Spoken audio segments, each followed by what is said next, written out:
Tonight, I'm really honored to present Jack Kornfield, who is a very beloved teacher of Buddhism out at Spirit Rock Meditation Center in Woodacre. He's been my teacher for 20 years, probably now. I started studying with him when he was doing teachings on Monday nights in a small one-bedroom basement apartment, and about 10 people came. And he's still giving teachings on Monday nights out at Spirit Rock now, and about 400, 500 people come every Monday night to hear him speak. He was a monk in Thailand. He ordained with a monk called Ajahn Chah when he was in his 20s, and has continued to be a great visionary in bringing sort of spiritual practice and spiritual awakening to really thousands and thousands and thousands of people in America and in Europe.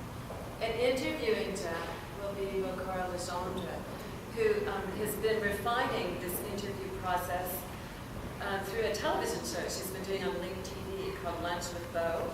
And she makes lunch and then serves it to people who are spiritual in one way or another, and interviews them while they eat, which is quite a task. It should be a lot easier because they're just going to have water. But it's really a great honor to invite Bo and Jack to come speak with us.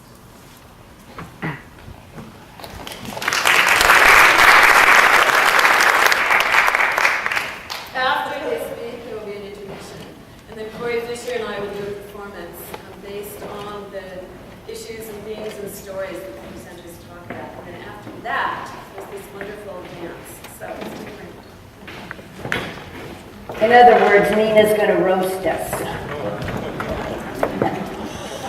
Well, Jack, the reason I wore this amazing costume is that I knew you wouldn't wear your monk's robes. And I felt somebody had to wear the right color, even though I was never a monkette. But the reason that we need so badly to talk about what's optimistic is because the world is such a mess.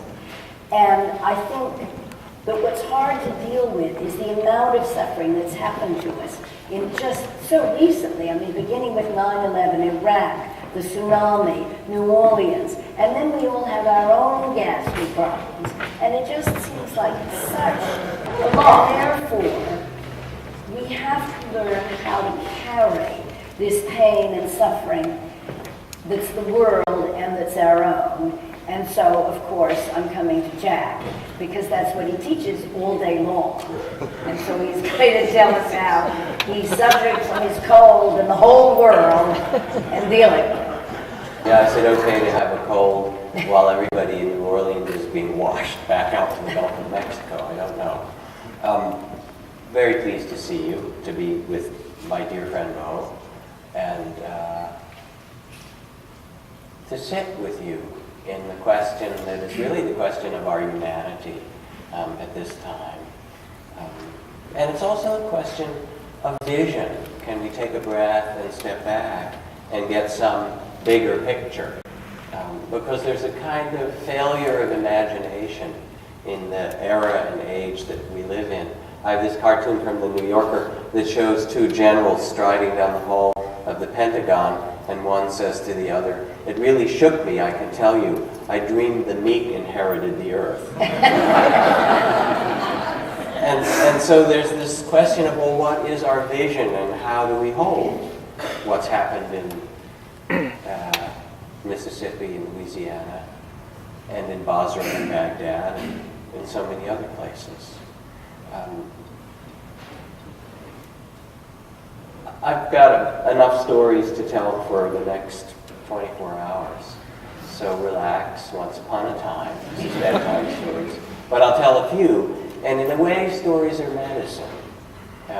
Stories and the conversation that we have. Muriel Rukeyser, the poet, said, "The universe is made of stories, not atoms." And so stories are that which illuminate and remind and shine something. At home, 4 p.m. today, says a female moth, and releases a brief explosion of bombacol hormone, a single molecule of which will rattle the hairs of any male within miles and send him driving upwind in a confusion of ardor. But it's doubtful if this male has an awareness of being caught in an aerosol of chemical attractant. On the contrary, he probably finds suddenly that it's become an excellent day, the weather remarkably bracing, time appropriate for a bit of exercise of the old wings, a brisk turn upwind. And en route, traveling the gradient of the Bombacol, he notes the presence of other guys, headed in the same direction, all in a good mood, inclined to race for the sheer sport of it. And then, when he reaches his destination, it may seem to him the most extraordinary of coincidences, the greatest piece of luck. Why, bless my soul, what have we here? And I start with that story because there is something so big within which we live and what we are a part of. The dance of life, if you will, the movement that brings us into birth and brings the whole earth and all we know. And when we get glued to the magazines and the television screens or our personal drama and difficulty, we can lose somehow the perspective that keeps the heart open. What we're asked to do in a certain way in this time is to sit back just a little bit and begin to gaze upon the world as if with the eyes of the Buddha and the great heart of Kuan Yin, or the Bodhisattva of compassion, and see the rise and fall of what happens around us and contribute to it not from the place of fear, but from a place of vision and perspective and understanding. Joanna Macy says that the scientists can see more quickly than the politicians. Of course, anybody could see more quickly than most of our politicians anything. That there's no technological fix, no magic bullet, no amount of computers or internet, nor no amount of military that can keep us from climate disruption and extinction of species, continuing pollution, continuing racism and warfare. It is very simple. We're going to have to want different things and seek different goals and pursue different possibilities than those that drive this global consumer economy. We're going to have to revision the way we live on this earth. And yet somehow within all of us, we know that that's possible. We know that this isn't the only way. We look at it and we say, there has to be another way, because the one who knows, the place in the heart that carries our wisdom knows this is so. Well, the Hindus, for example, believe that there's this endless concept of lila, that the gods created good and evil to divert themselves, and that everything is creation and destruction endlessly occurring. So now we feel as though we're in the place of difficulty and evil and destruction. And I just wonder, what is the Buddhist answer to that? They would just say, oh, well, now it's, Shiva's turn. Shiva's turn, right. Or it's the end of empire, and we all just have to go down we have to learn how to actually somebody carry fiddles. that. Yes, well, Carry that while thing. the world burns. Here's a different response, and I believe an important one, because the Buddhists also have a vision of the yugas and the cycles of life. But it's held within this great heart of compassion, and with one other understanding that maybe will thread through our conversation, and that is that things don't happen by accident. That there's something so mysterious about the wings of the moth turning upwind, and the fact that we're here this evening together having this conversation, and that something in us wants to hear and vision and imagine in a new way. My friend Ari Ratana is the Gandhi of Sri Lanka. And he was a school teacher who took his class out to the poorest villages, his classes. He was a science teacher, to help villagers figure out how to dig wells in places where they didn't have enough water, or how they could build bridges or roads where they couldn't, and became so moved by what happened when people were empowered and brought a new vision of what they could do, that he started this movement of Sarvodaya that spread from one village to almost 10,000 villages in Sri Lanka. And all with the idea that human beings can be empowered to vision something beautiful and to help one another to do it. Anyway, Sri Lanka has also had this terrible civil war for the last 20 years or so between the Hindus and the Tamils and so forth. And the Norwegians brokered a peace treaty a year or 2 years ago. And after the peace began, Ari Ratana called his followers together at the great temple of Anuradhapura. If you can picture this temple that's 2,000 years old, and 650,000 people came to hear him speak. In a country that's only 18 million people, it was this huge sea of people. And when he stood up and looked and spoke to my brothers and sisters like you are, he said, "You know, my friends, the Buddhists understand that things arise according to causes and conditions. And it has taken us 500 years to get in this mess that we're in. 400 years of colonialism under the British, 500 years of conflict between the Hindus and the Muslims and the Buddhists, 250 years of economic development in the rich part of the island and poverty in the poor part of the island, 100 years of the wrong kind of infrastructure.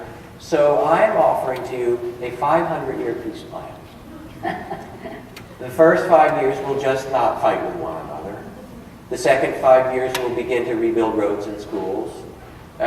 Within the first 25 years we'll start to learn one another's languages and study one another's religions.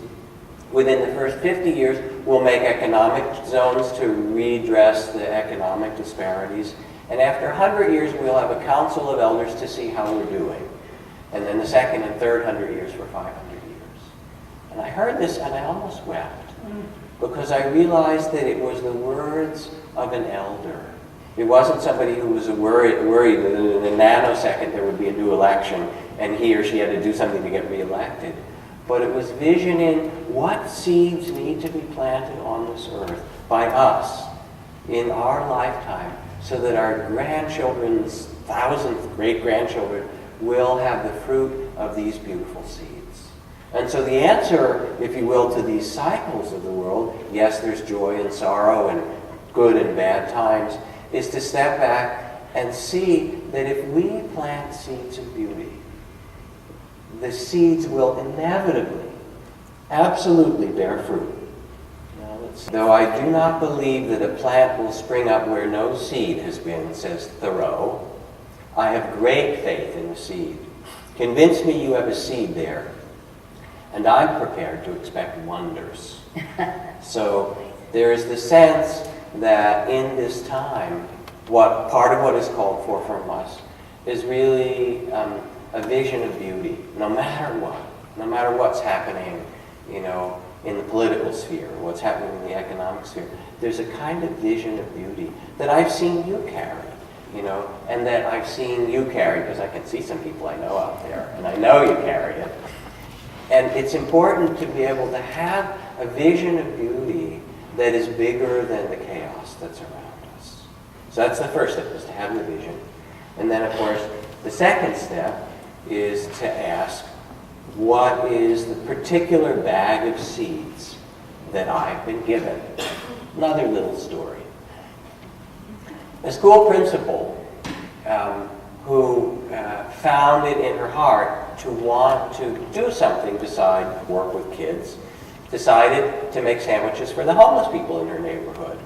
So several days a week after she got home from school, she wasn't that tired. It was her pleasure to serve. She'd sit down, make the sandwiches, and go down to the Tenderloin and distribute them. And she didn't care if she was thanked or if someone refused them, because she wasn't doing it to have somebody say how nice she was. She just felt in herself that it was right to offer food to those who were hungry.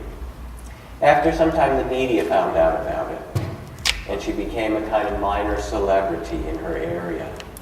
And inspired by her work, other teachers and friends began to send her money for her ministry. To their surprise, they all received their money back with a short note: make your own damn sandwiches. I mean, it's one of the beauties of contemplative practice, that what happens for those who come to meditate is that when you stop running around, just as you say, the ocean of tears, the unfinished business of the heart, the forgiveness that needs to be listened to, the pain that we have, all of that comes and shows itself. It's like looking in the mirror. But having done so, there then becomes a possibility that, as I have, and you have too, when you have a dear friend or a community or suffering where there's a lot of difficulty. I sit with someone who's dying in hospice work and can hold their hand and they say, I'm in terrible pain, and I know what terrible pain is like because I've sat with it. Or someone who's terribly frightened, and I say, oh yeah, I know what fear is. And there comes instead what Martin Luther King called the soul force. I loved, and he drew on Gandhi's word, satyagraha. He says, we will match your capacity to inflict suffering with our capacity to endure suffering.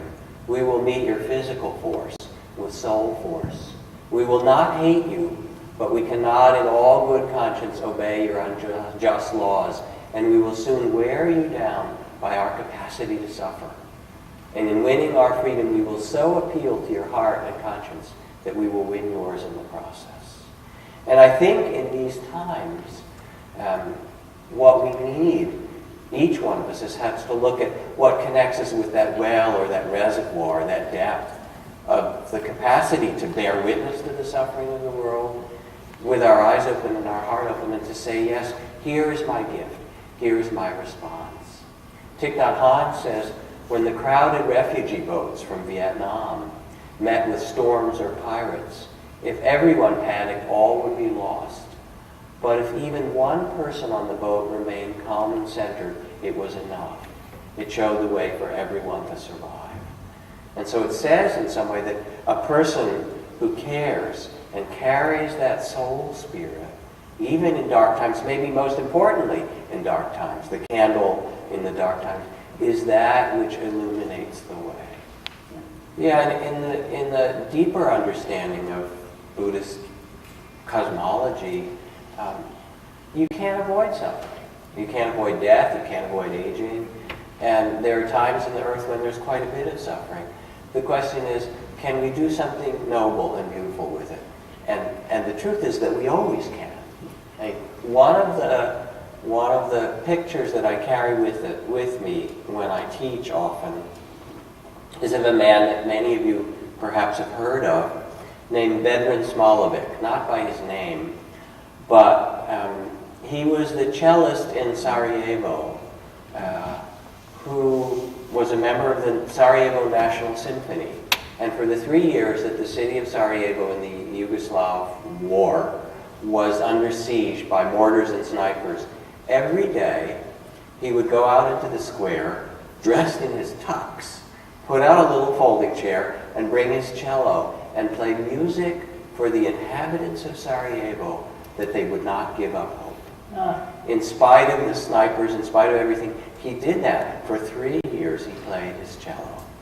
And I think that what's asked of us, whether it is your art or your garden, or you're driving a truck to New Orleans full of diapers and things that have to be given, each of us has to find the way we make our sandwiches. That it's what makes our life beautiful. But it's not the beauty out there, it's the beauty in here. Thomas Merton called it the secret beauty in us that wants to come forth. And that in a certain way is the grace, is the saving of the world. And meditation is just the willingness to stop and listen deeply enough to what beauty wants to come out even in the difficult. Maybe one finds the answer Yeah. in being quiet. Yeah, exactly, to quiet the mind and open the heart and listen. But you had a myth I wanted you to tell, because now so many of us think that the world is ending as we know it, and that some people think it's the end of days and we're going to go on the rapture, and the Tibetans think that it's Kali Yuga and we are actually going to sink to the lowest forms on the wheel of time, or If we're not already there. If we're not already there, which we probably are, and then there's the possibility of the 5 suns coming together, which is yet another disaster. So the question is the world ending as we know it? Is the world ending as we know it? Wait a second, I've got to get my watch. No. No, we have 20 more minutes. I think it's not going to end for 20 more minutes. And then Nina and Corey Well, it will come out can and very roast well us. end Yeah. before the end of the disease. Exactly. One of the beautiful things about the deep myths of indigenous people around the world, and the deep myths of the Buddhists and the Hindus and the visionary mystics who've looked into time, is the reality that the world can't end. and that the world doesn't end. And there are all these wonderful myths about why the world can't end. I mean, the world, it would be so presumptuous to think we as human beings, yes, we're messing it up, heavens, we know that. But it's so much bigger than that. So in one wonderful story, there is an old woman. You know this old woman. Sometimes she's called Baba Yaga, and sometimes she's called Kali, and sometimes she's called, the mother of the world, and she has a big cauldron, and into which she places all the fruits and spices and herbs and the things of the earth. She stirs the pot that makes life, but she sits in a rocking chair most of the time, and she weaves. And she's weaving the most magnificent blanket or shawl. And into it, she weaves the feathers from hawks and egrets and eagles. And into it, she weaves the quills from porcupines. And into it, she weaves the softest fur from the throat of the llamas and the alpacas, and the most amazing designs. And when she's finished weaving, the world will end. However, seated at her feet, as is always so, is an old black dog. And once in a while, after she's woven, created more rows in this magnificent cloak of the world, she has to get up from her seat and walk over to the kettle, fix the fire, and stir the pot of the world, as one must do. And while she's over stirring the pot of the world, the old black dog raises its head up, grabs the thread that she's been weaving in its mouth and pulls on it for a while and undoes the weaving. So then she totters back to her seat, sits back down, and starts weaving again. And that's why the world can't end, because of an old black dog. We have so many visions about how it's supposed to be. And it's so much bigger than our visions and so much more mysterious here, since we're on the subject of dogs. If you can sit quietly after difficult news, if in financial downturns you remain perfectly calm, if you can see your neighbors travel to fantastic places without a twinge of jealousy, if you can happily eat whatever is put on your plate, if you can fall asleep after a day of running around without a drink or a pill, if you can always find contentment just where you are probably a dog. We have all these visions of, okay, if I'm enlightened, if I do it right, if I do my life right, then there won't be suffering and there won't be difficulty. And if we run the country right and the world right, then there won't be problems. But there will be. And the game is not whether there is difficulty, but the nobility and freedom of heart that is your birthright. Oh, nobly born, the Buddhist texts begin with. Remember who you really are, and bring the beauty, bring out your cello, bring the beauty of your vision into the world. I love it. On the other hand, Yes, please. there are a lot of people who think now that the world is ill, just the way people get ill, that the planet is actually sick. And it is, in a sense, from all the pollutions and things that we've done.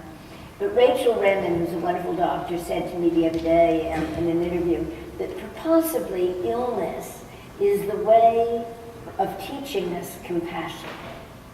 So if we looked at it that way, what would it look like if America learned compassion in both a political and a personal way?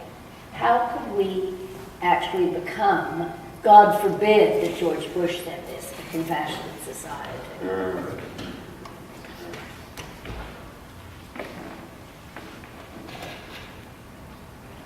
Just sitting quietly and reflecting for a moment, because it's a deep question, and I think there's a kind of longing in it that I hear resonate in myself and maybe in you, that there is something noble and beautiful and possible even in the face of the illness.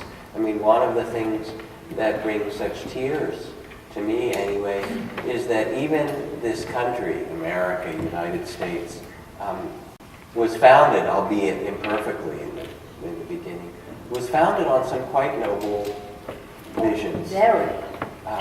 And yet, as Langston Hughes says in one of his great poems, I think the line is, the America, I love America, the America that never was, but will be.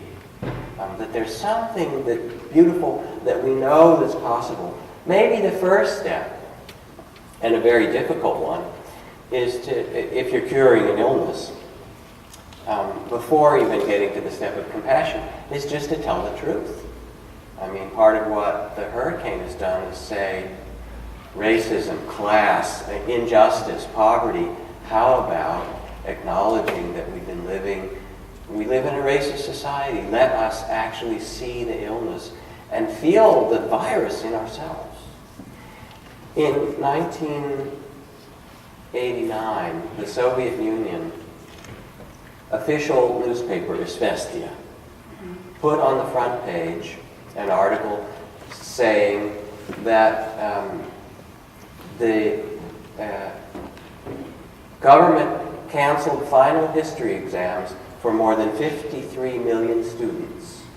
Izvestia went on to say that this was because of the history textbooks which had taught lies to generations of children and poisoned their minds and souls. The guilt of those deluding one generation after another is immeasurable, and we are reaping the bitter fruits of our own moral laxity and conformity. And now it brings the blush of shame to our faces because we do not know how to answer our children honestly. Imagine a society saying, all right, we haven't told the truth.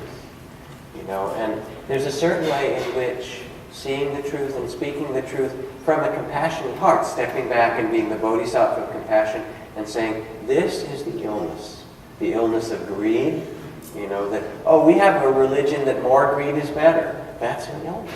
That's our greed. That's our religion. This is an illness of hatred, of the others who are different, as if they really were separate. These are the illnesses.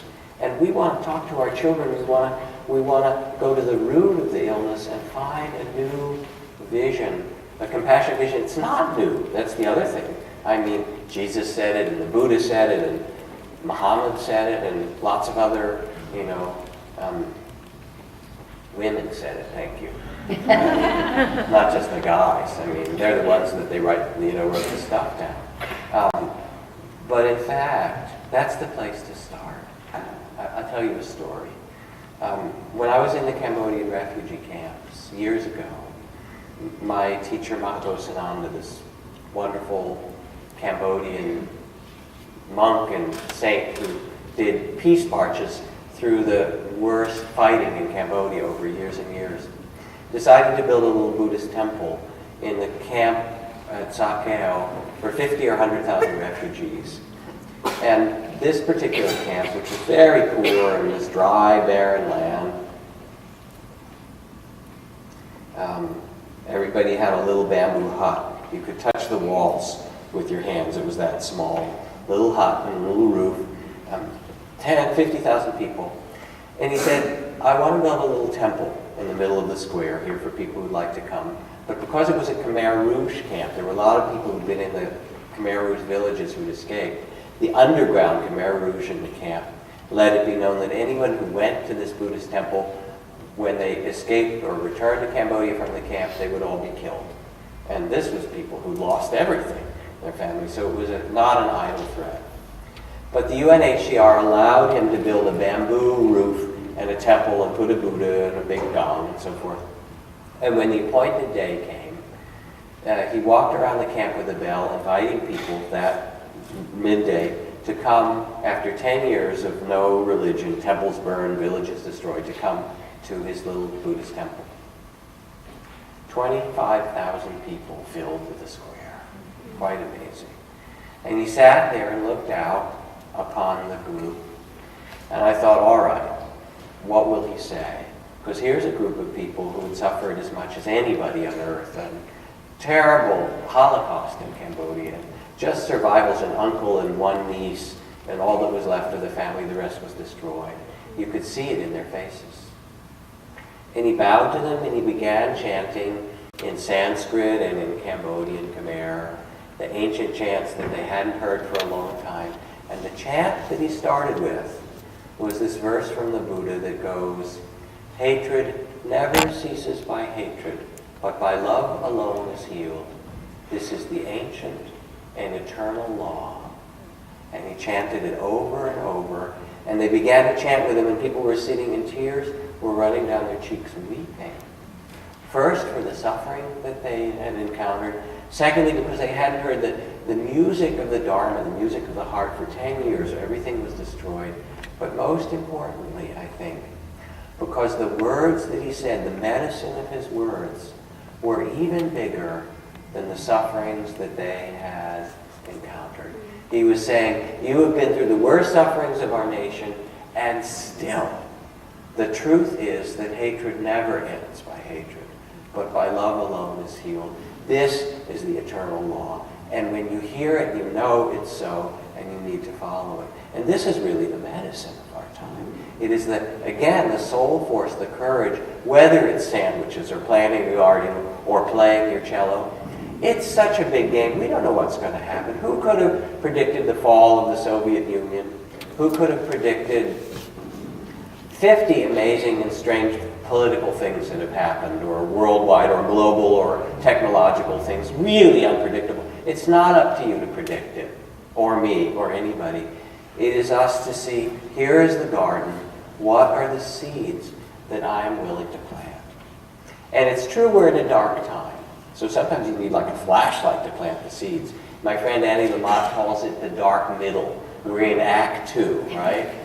I like this better than the Yugas in a certain way. You don't have a good play without a second act.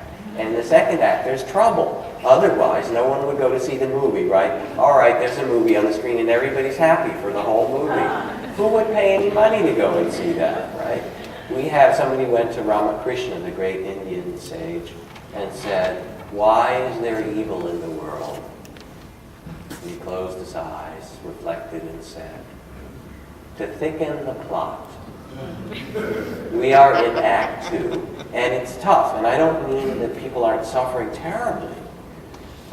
And we suffer because often we see it, and it seems like there's no way to respond. Doesn't this happen to you? You turn on the television, and usually it used to be it was in your village, and you go over and you pull somebody out, or you make them soup, or you do what you can. But here it's image after image, and they're at some distance. But you're smart. You're creative. You're beautiful. You know it's not just there. It's also in our city. It's in San Francisco and in Oakland and the Bay Area and in Bosnia and in, Beirut and everywhere. You find your way. You do. The whole Christian ethic has been completely usurped by the fundamentalists. There was a wonderful article in Harper's Magazine by Bill McGibbon talking about the fact that they've taken the absolute reasons for Christianity and inverted them, like Christianity is you turn the other cheek, and yet it's making war on Iraq. The rich person gives to the poor person. Well, first of all, I want to offer some respect for the fundamentalists. Not all fundamentalists, and there's an aspect of fundamentalism, if you will, that's so literal, that's part of it, that creates enemy and other. But I really believe that as well, there's a deep spiritual truth in the fundamentalist movement in this country or in Islam or other parts of the world, that fundamentalist Hindus, and that is that they see that there's a way in which the secular consumer commercial movie, corporate world is barren of spiritual values for the most part. And they don't want that to take over their lives. I mean, whether, it is in Islamic fundamentalism, not wanting to be colonized, if you will, by corporations and American culture and so forth, or whether it's in fundamentalism in this country, that there's some sense that there's an absence of the sacred. Well, that's which is what you're saying. Yes, And so I just want to respect that that's part of that movement. It's it's encapsulated in some things that are also quite toxic and blind and the But antithesis. you're right. But many people. Many people believe, and why not? in the risen Christ. I'm talking about when it becomes... I'd rather see the like risen political Christ today. movement instead. I mean, I'd like to see exactly the teachings of Jesus.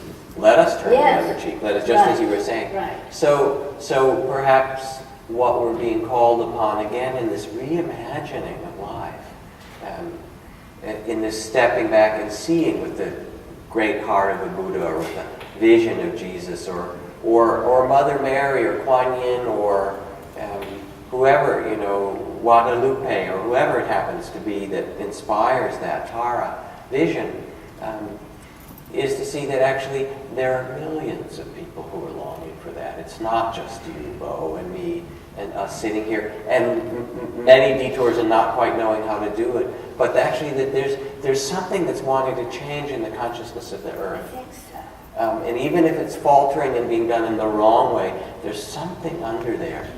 And I believe in it. Again, we're back to the seed. And so back in the Cambodian refugee camps, here we are, and it's this dry, barren rice paddy in the hot season, 100 and whatever degrees, and little huts next to each other.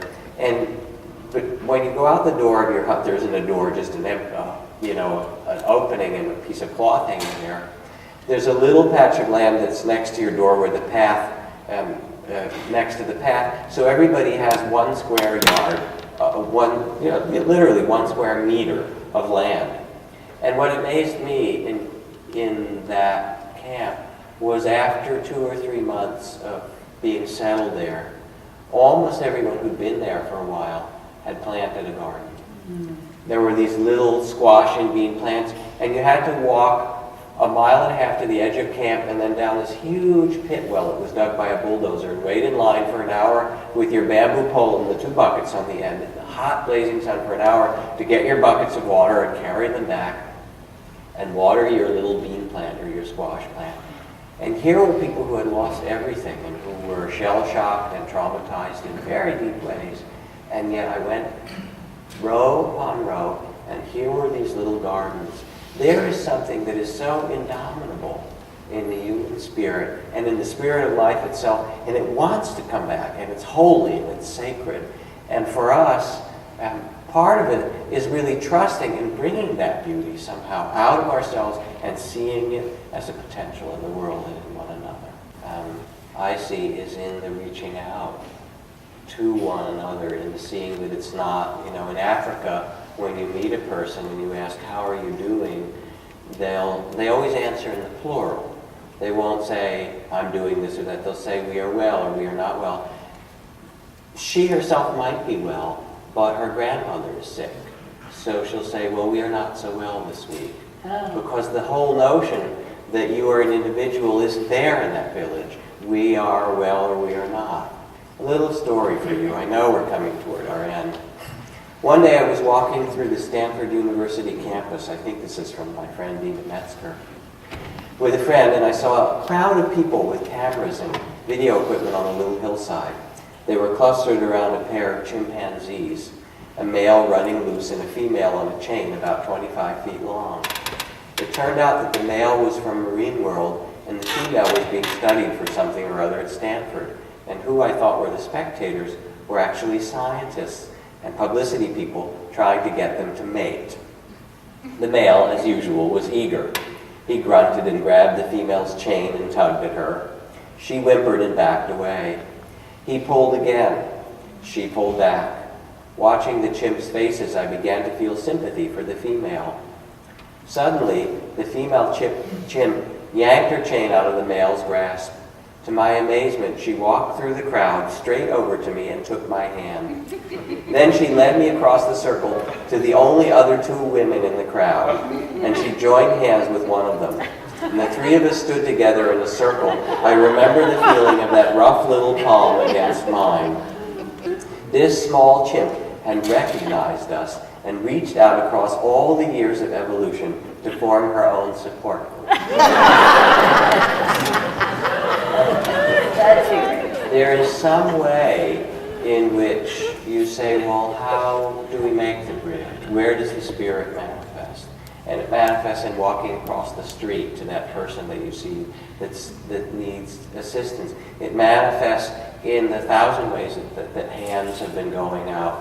Mark Morford wrote, "Stop thinking our global crisis is all there is. Realize that for every ongoing war and religious outrage and environmental devastation and bogus attack plan, there are 1,000 counterbalancing acts of staggering generosity and humanity and art and beauty happening all over the world right now on a breathtaking scale, from flower box to cathedral. Resist the temptation to drown in fatalism, to shake your head and sigh and just throw in the karmic towel, and realize this is the perfect moment to envision a re-enchantment of the world, to change the energy, to step right up and crank up your personal volume right when it all seems dark and bitter and offensive and acrimonious and conflicted and bilious. Here's your opening. Remember mystery, and finally believe in the seeds you plant. You are part of a groundswell, a resistance, a seemingly small but actually unstoppable karmic shift, the beginning of something important and potent and truly beautiful." And I see it. The mystery of life is so much bigger than the messes that we make. And they're bad and they're difficult. And we can't measure it. It's like a boat on the ocean. You can't quite tell where you are. Yes, you have GPS these days or something. But even so, it doesn't quite work that way. Do not depend on the hope of results, says Thomas Merton, to you and to me. You may have to face the fact that your work will be apparently worthless and achieve no result at all, if not perhaps at times seem to bring about its opposite. As you get used to this idea, you start more and more to concentrate not on the results, but on the value, the rightness, the truth of the work itself. And what's asked of us in these times is a kind of integrity, a nobility, an offering of beauty, a seeing of beauty of what's possible. It's really the carrying that flame. And it doesn't matter how long it's been dark. If you light the flame, it illuminates the darkness.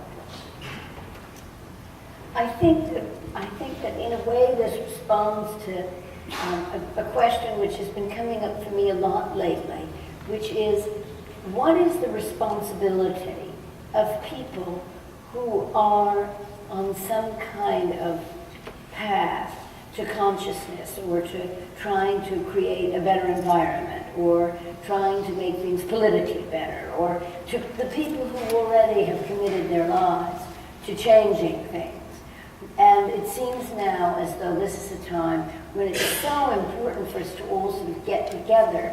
And how do we look at the responsibility? And in a certain way, we are given what the Buddhist tradition says as this fortunate and precious birth, the fortunate and precious circumstances of being fed and clothed and cared for, where others are not.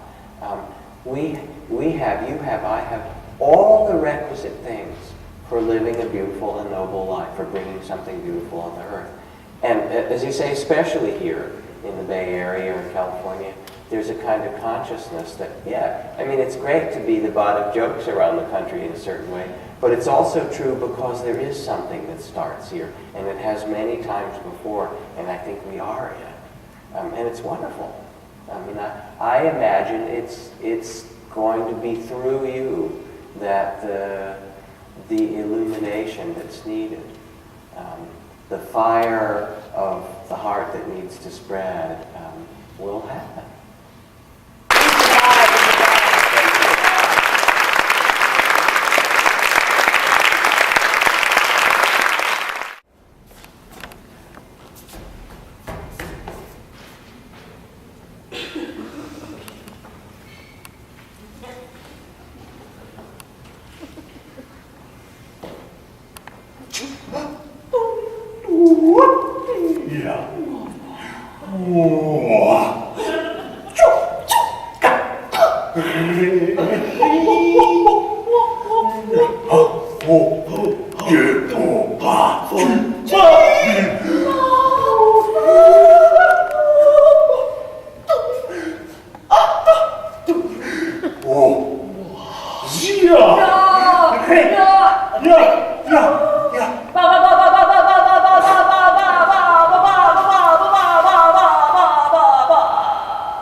I'm looking for my inner beauty.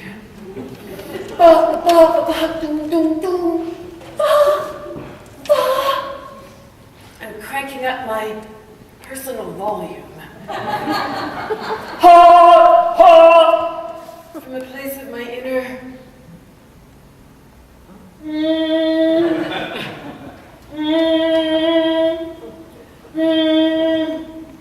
I'm looking for my inner beauty.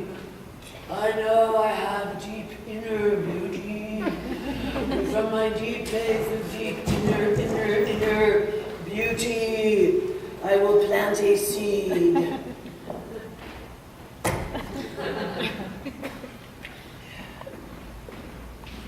I will make my own sandwich.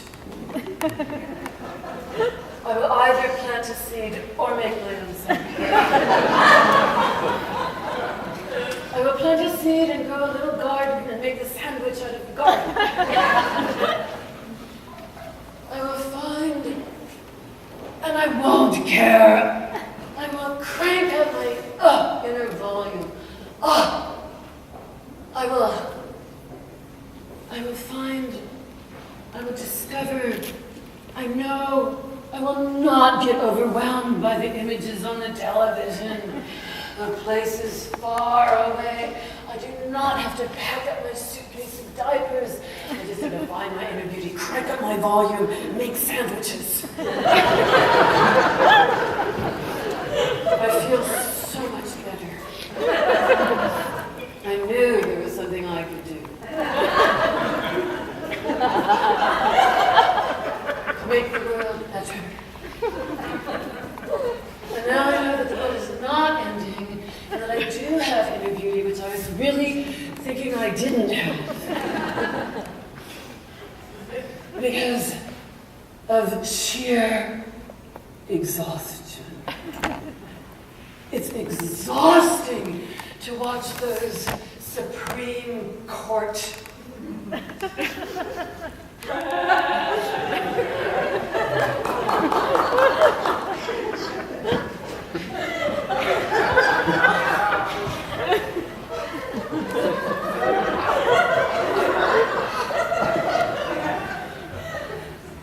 He's so young.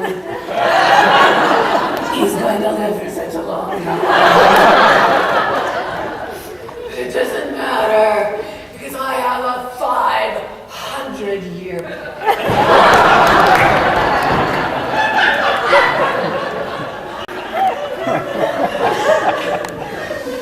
I'm not sure what it is yet, but I'm making it up.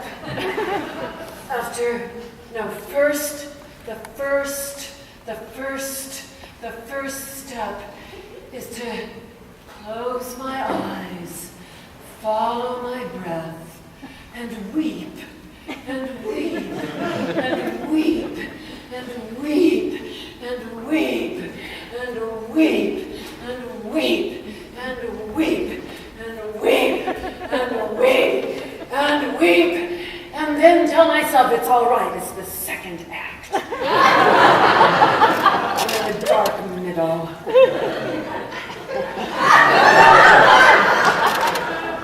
The second act is going to last about 150 to 500 years. At that point, there will be no one left. There will be no bear and no lion and no metaphors. All be gone except for cockroaches.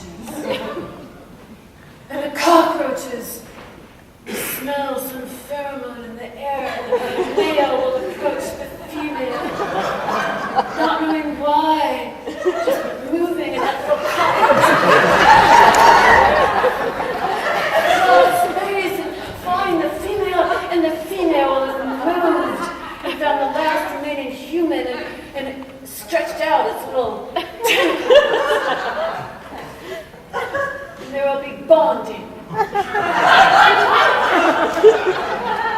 Thus, the remaining species, there'll only be 2 or 3 of them left. The females will bond.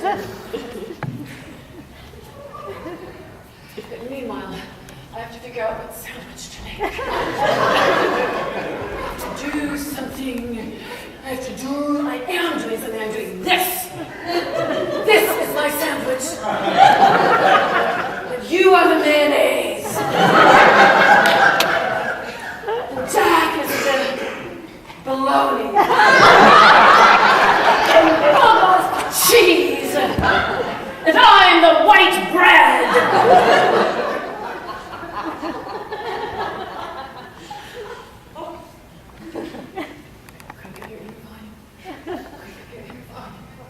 Don't be attached to the outcome.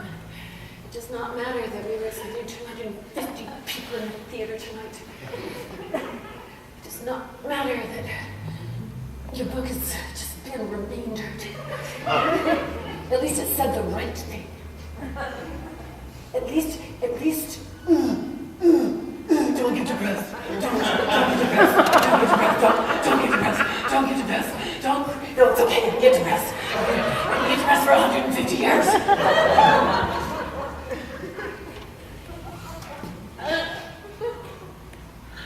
The good news is, there are so many people meditating who you would never expect to be able to even cross their legs, let alone close their eyes, breathe deeply, and endure their inner turmoil.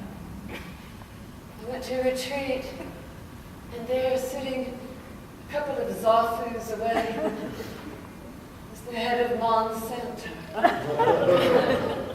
As he and I were both sitting in the same cross-legged, back-erect, sleep-deprived, weary-eyed, in the wilderness of this lovely retreat center. Why aren't we outside hiking away?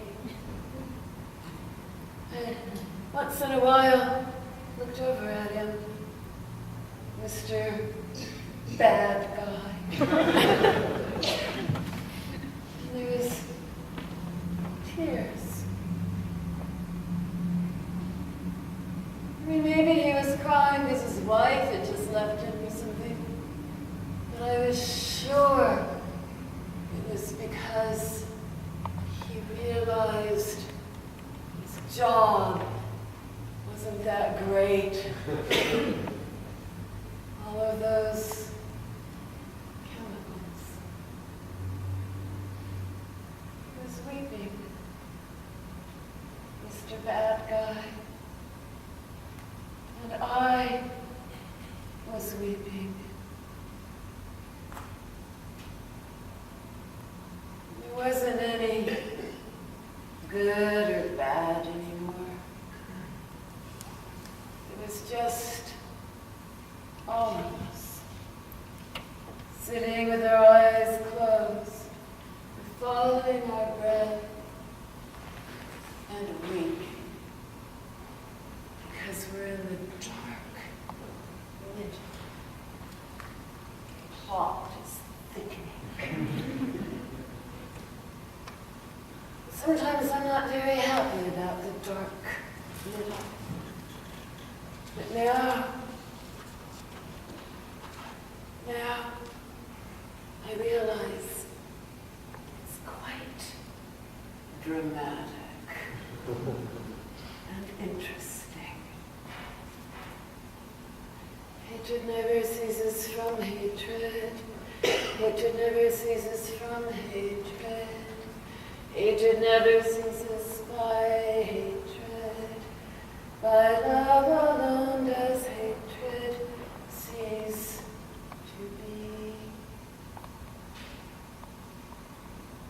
This amazing experience that I keep in mind now.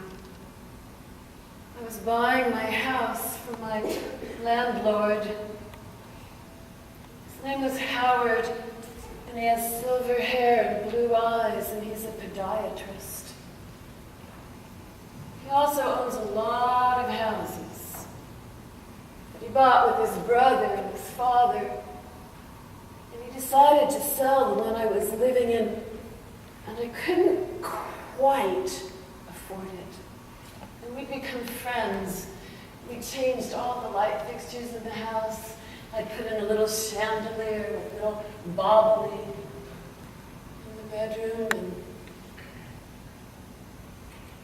and something of his choosing in the dining room. And we were having a fairly friendly, let's not use realtors or lawyers or anything kind of negotiation. We'll just do it ourselves, even though it's entirely complicated and humongous amounts of money and generally really conflictual because you want opposite things.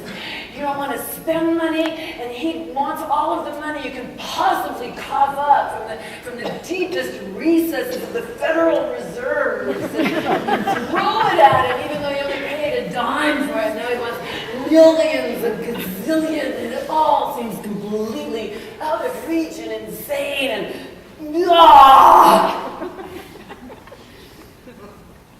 we were almost at the end of our negotiations when he decided that he was going to. It's so complicated. It's so complicated right now. Real estate, oh God, so tough. He had really bad breath. He decided that he was not going to abide by one of the agreements that he had only made verbally, that had to do with several $1,000s that he was going to put in my side of the column for a very good reason. And then he called on a Monday and he said, you know, since we didn't sign that agreement, I'm changing my mind. Since we didn't, put it on paper and have lawyers read it and, do it formally, since we only did it eye to eye across the table, smiling and drinking tea, I've changed my mind. I didn't know what to do. I kept singing to myself, hatred never ceases by hatred, hatred never ceases by hatred, hatred never ceases by hatred, I hate my landlord, hatred never ceases by, hatred never ceases by, I could feel the rising and the evil, suddenly he was like a bad guy, I wasn't sure what to do, I wanted to call him up, I wanted to kneecap him, I wanted to rip his house apart, I wanted to leave the deal, I wanted to play hardball, I wanted to go to war, I wanted to kill the man, I wanted to think he was bad. Hatred never ceases by hatred. Hatred never ceases by hatred. I wasn't sure what to do, so I did nothing. I paced, I ate chocolate. It was so like wrong. The principle of the thing. And then late that night, the telephone rang. I didn't pick it up because I could see on the little tell you who it is when they call thing that it was him. I wasn't sure how to handle it yet. I was trying to figure out how to handle it. I couldn't figure out. I was trying to reach into the deep inner beauty of my being and to crank up my volume and not be attached to the outcome. And I have a 500-year plan, but the mortgage, we had to close the deal. And he said on the answering service, he said, Nina, I've been to Spirit Rock.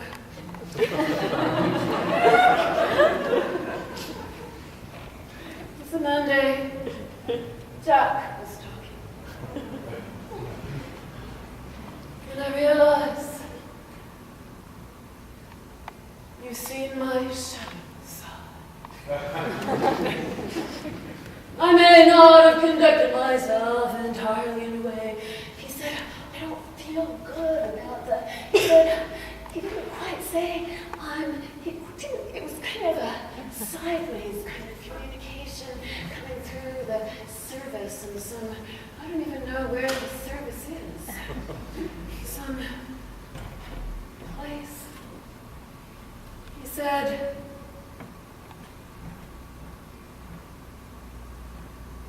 I've been to Spirit Rock and I've been meditating and I don't like the way I handled myself today. So I hope, in addition to seeing my dark side, you've also seen glimmers of my light. And the deal stood. Hatred never ceases by hatred. Hatred never ceases by hatred. Hatred never ceases by hatred. But love alone does hatred cease to be. This is an eternal law. Don't be attached. Hatred cease This to is an eternal law. Don't be attached plant to the seeds, result. Like a Plant. sandwich. seeds. Lord, Fair enough. The volume, find your inner plant beauty. seeds. Taste that woman My wife planted seeds, to acorns actually.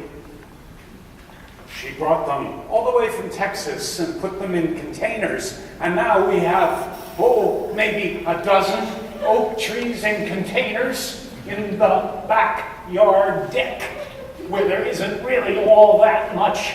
And they really need a lot of, well, it does come out of the faucet. I don't have to walk and down into the pit, the well, and carry it on bamboo poles. After all, I can just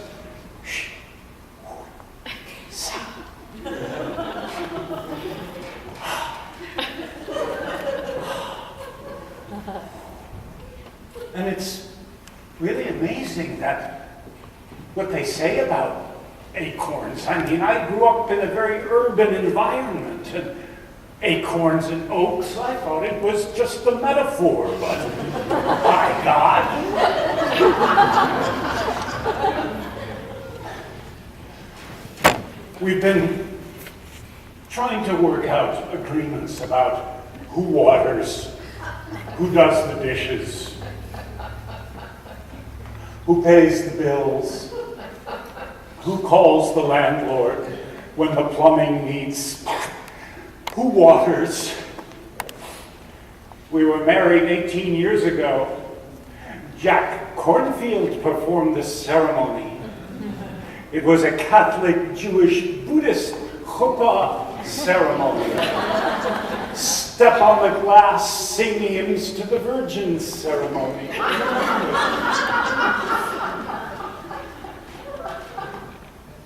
Pouring water, tying a string around the room, blessing the water, blessing the string, and then Jack said, marriage is like a closed vessel.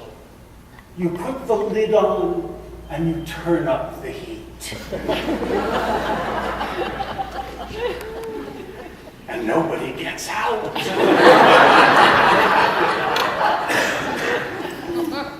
Instead, you cook.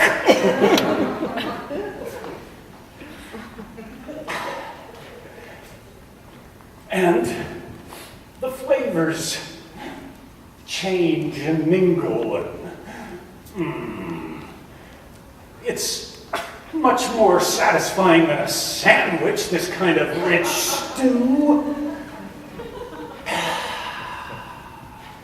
but it does get hot.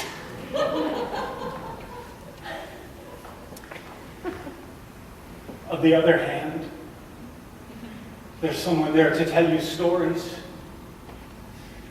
She said, "Do you know about Chartres?" Well, I knew about and everything. Chartres outside, I think I'd been there even when I was a student in France.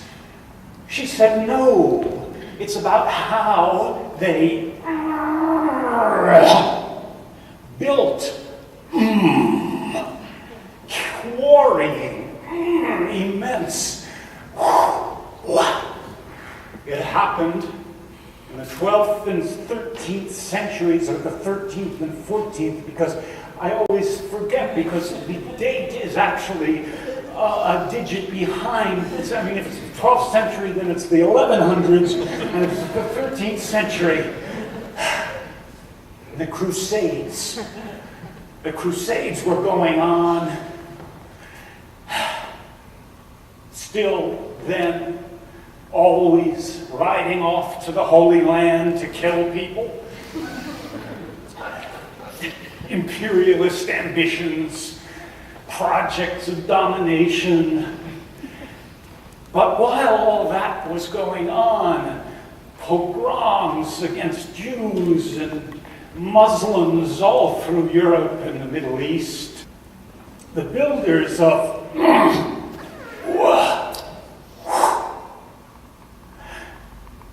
mounted their own counter kind of crusade and said, nobody can work on this project unless they are reconciled with their enemies.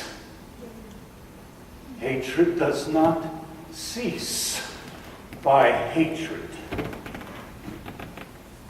And they worked. Noblemen and serf and peasant and middle-class burgher and women and children and old people on quarrying these immense pulling side by side in silence or singing sacred songs. And while all this war and was going on in the Middle East, there in a quiet corner outside Paris, this immense vision of beauty was taking form and still exists.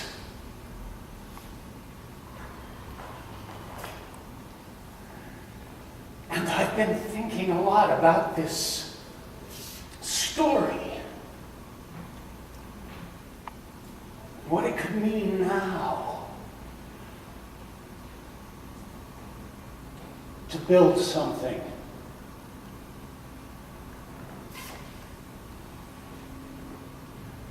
And I don't really have any answers. I just think maybe it's about telling that story itself becomes like quarrying something from the depths, watering the oak, acorn, seed, doing the dishes without complaining,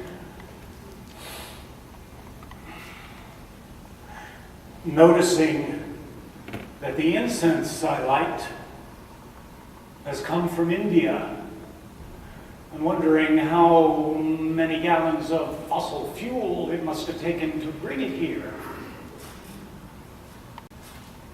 I try to sit with that. I try to sit with the fact that I turned 60 in February and my father lived to be 94, and 60 from 94 is 30 34, and that means how many weeks is that? And I have this list, you see, and I get on Outlook, and maybe I need to get more memory in the computer. And I saw this special the other day on the internet, and I mean, my computer's already 4.5 years old, so I think I really deserve, I really need, I sit with that. Well, in another room, my wife pours water into the bowls on her altar.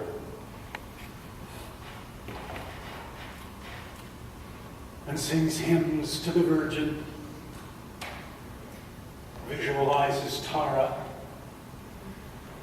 while I'm noting, thinking, wanting, aching, oi. And together, our joined practices form a soft covering in which we cook day after day, slowly becoming whatever it is, whatever meal we're going to become, whatever type of food we will be when we are, as we must be, served up to whoever will partake, to whatever will partake of our seeds, our sandwiches, our songs, the pebbles we have quarried from the depths, the trees that have grown from the acorns.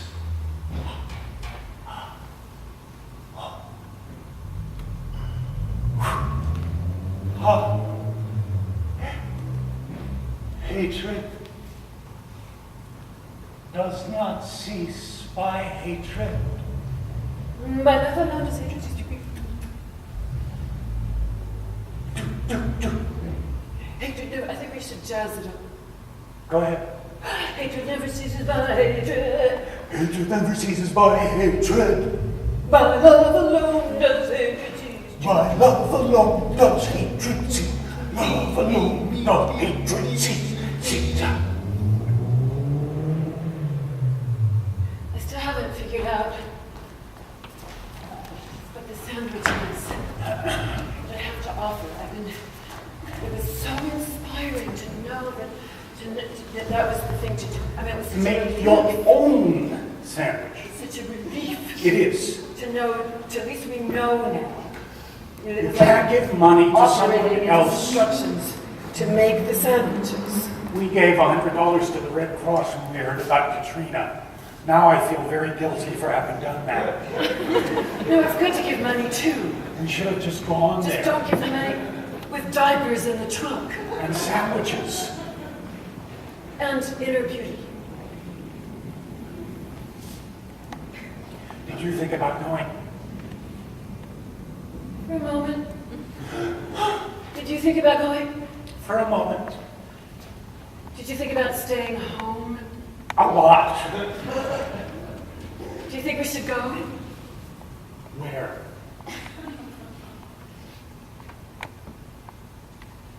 I think there's a lot to be said for staying in bed, And watching television. drinking water that's pure. I watched this television show last night. I went home and put my legs up on the couch and we just needed to, chill. And I like it. The thing about watching television these days is you can always think it's work because you can watch the news. And the news is so bad, and you feel so bad that you feel like you're doing a good thing. It's very Tibetan. Like sitting in the graveyard and meditating on the dissolution of the body and You take on that suffering. suffering of the world, and you give back Bologna, pastrami, seeds. falafel. And there was this show on on ABC about disasters. A reality show. Yeah, kind of. A news reality, and they have all this like really, you know how they do at the news now? It's not like faux news. They have lots of Kind of screens. like, and it's like big music, like, da-da! And they give titles to it. Da-da! Everything has a title. The war in Iraq had Yes, a title, yes, right? yes, and it's like big, like movie music. Da-da-da! What will happen? No. Are you prepared? Are you ready? They asked people on the street, are you ready prepared for the big for one? a nuclear attack by terrorists in New York City? They asked the people there, and the people said, no. We're not prepared. Ask people in San Francisco if we're ready For the earthquake. Not we whether, say, but when. not if, but now. Whether, not whether. There's a pun, whether, Ask- W-E-A-W-A-T. Whether, Whether, not whether, but when. Is an earthquake weather? It's a form of weather. Look, if a tornado and a hurricane can be weather, an earthquake can be weather. Pictures. The weather pictures Of the hurricane. that you send me by email. We received photographs of the hurricane. They were stunningly It would gorgeous. be like a big kind of cloudy funnel effect over lit, The most luminescent green Luminous landscape. colors and And shapes, the swirling in the nest, and like watching the birth of the of cosmos. the Christ. I was just trying to tie the themes on there. You know, You could have said sandwich, I think we've overused that. but And I seed- just this feel will so eliminate uncomfortable sandwich, about. I seed, know we have to inner embrace the beauty. other, and Let's remember something else they said. Just forget it. The sandwich, seed, inner beauty, cranking up the volume, and you can't go back to last night because they weren't here. neither was I. And Neither were then, you. and then they showed what would happen if a whole like nuclear attack. They said, okay, it's not so bad as it used to be. Nuclear attacks. Not everyone will die just like they used to. Things have gotten better. And so there is a chance. There's a chance if you're prepared. And the way you prepare wasn't entirely clear. And then they had to wait through like 5 advertisements to get to that point. Take a lot of vitamin E. It's good for radiation. No, see, the tall, miso soup, the tall buildings, you give me the tall building, the tall buildings will deflect all of the radiation. Whammo, whammo, whammo. And then a radiation cloud will start moving. And if you can figure out where the radiation cloud is moving, they said, go in the opposite direction. I felt so much better. Brilliant. They said none of the television will work, none of the radios will work or anything, nothing will work, absolutely nothing will work, and everything will be like totally contaminated, but you can't look at it. Remember- But you just have to like, you psych it. Where's the cloud moving? Where's the, then go in the opposite. There will be gridlock. They said. So you should ride your bicycle. And then here's what happened. What? I went out of the room to make a cup of tea because there was an advertisement, and when I came back, I missed the whole part about how to prepare for an earthquake. Remember Y2K? Blanket. Remember Y2K? Yes. Well, we got all this food. And I'm coming to your house. it was 5 years ago. It's all rotten and spoiled, and the water's now contaminated from being in a plastic container for a really long time. Change the plastic container for a while. We spent so much time preparing for Y2K. It when it didn't come, you were unprepared. I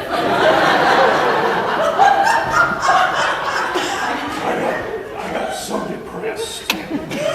There is the outer way to prepare with blankets, ropes. Make sure you have shoes with hard covered tops, not just the bottom, because things will be falling on them. Make sure that you have fuel in the car. Just keep that tank kind of full, top it off. Just keep top it off. Fuel in the car. Make sure you have a car. Make sure you are not a poor person without a car. Just do something not to be a poor person without a car. In disaster preparedness. Not a poor person without a car. Poor.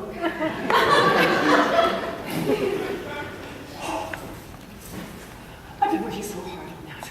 I've really been trying not to be poor. I've really doing my best. But at the same time, I've been following my heart and planting seeds. And they have not grown that tall yet. You also managed to buy a house in Corinne. I think that's doing pretty well at not being poor. It's For starters. debt. Everyone said it's such a good idea. Just borrow huge amounts of money. Huge amounts of money. There are so many zeros. I can't even read the numbers. And then maybe you can pay it back, maybe you can't. But if you can't pay it back, no one in the world can pay theirs back either, and so it doesn't matter. And that's called becoming an adult in American society. Pulling your weight when you do that. That's the outer level. There's an inner level, and that's all we care about tonight. I called all the credit card companies today. That's why I'm hoarse from talking so much. There are a lot of them. He has no credit left. He signed off on all of his 10 credit cards. 12. He Close said, the accounts. why are you doing that? Well, I cut half of it. They were very concerned. Why? Why are you doing that? They showed a lot of compassion. What will happen if there's like a terrorist nuclear attack or something? You will not have a credit card. You will not be prepared. You just like hold it up, and it reflects where the nuclear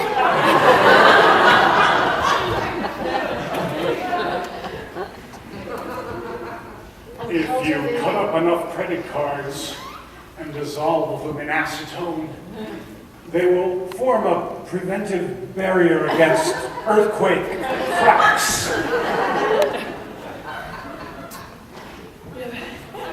But the good news is that you like find that inner beauty. Oh, I can, it's there. I'm getting a little glimmer, just a little. We all have it. Yes. You have it too. Look in, and then beauty. Find it. Taste it. This morning, when I was meditating, I was thinking about not being, I mean, that 60-year-old contemplation of, I guess it's the same void that the Buddhists talk about, the non-being, the time where I will not be. And I thought, what if, as they say, nothing is really separate, that part is illusory, so what if not being and being are really just the two, of like the white bread and the bologna? And I felt for a glimmer, I am prepared. I am prepared for the earthquake, and I am prepared for the terrorist nuclear attack.